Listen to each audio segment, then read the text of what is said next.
How to prepare for an extraterrestrial alien invasion. When aliens finally invade Earth, you may wish you had listened to Travis Taylor and Bob Bowen.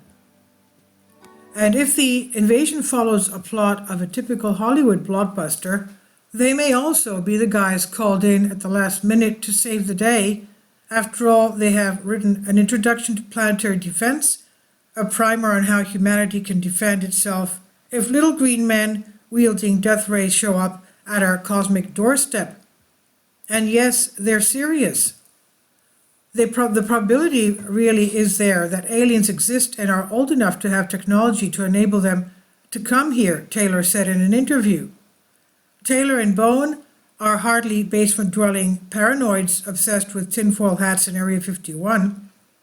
Taylor holds advanced degrees in astronomy and physics and is an associate at consulting firm Booz Allen Hamilton. He and Bowen have done consultation work with the Defense Department and the U.S. Space Agency, NASA.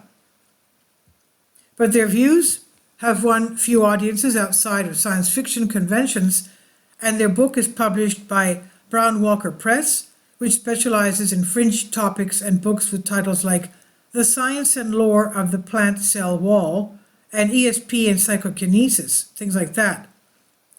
Taylor acknowledged alien invasion is hardly a mainstream concern, but said it is naive to assume, as scientists like the late Carl Sagan did, that any beings advanced enough to master star travel will have evolved beyond war.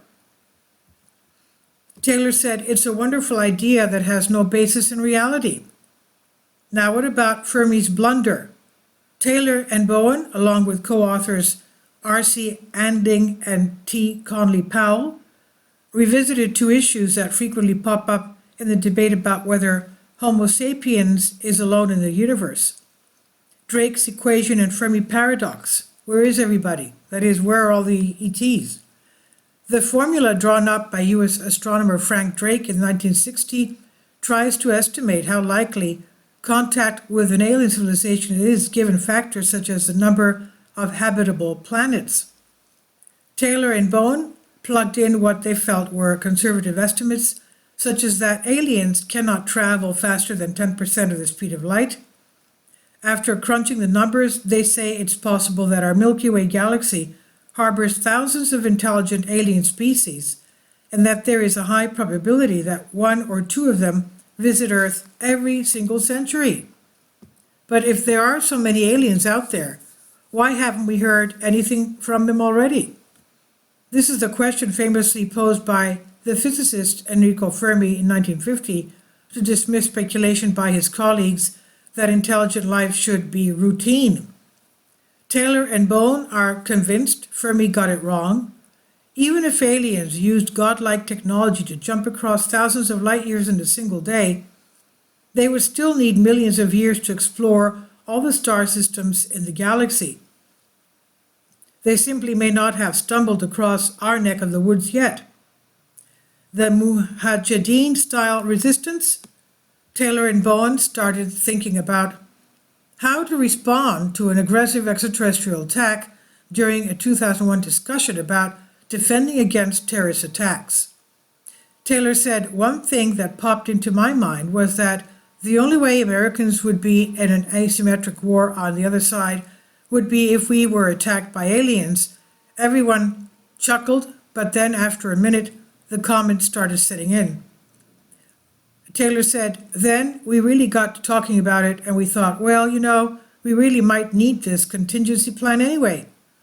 Failure to prepare may mean mankind will have to dig in and fight with improvised weapons and hit-and-run tactics, much the same way Islamic extremists have battled the U.S. military in Iraq," Taylor said. "You'd have to create an insurgency, a Mujahideen-type resistance," Taylor said. "The insurgents know how to win this war against us. It also tells us that if we were attacked by aliens, this is our best defense." And this is on Reuters. What do you think about this? I guess he's right.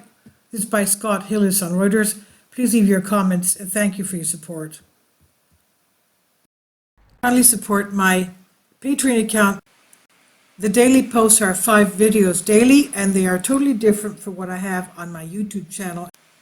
Thank you so much for your support and that you find all my content so interesting. You'll find the Patreon account details in the description box below.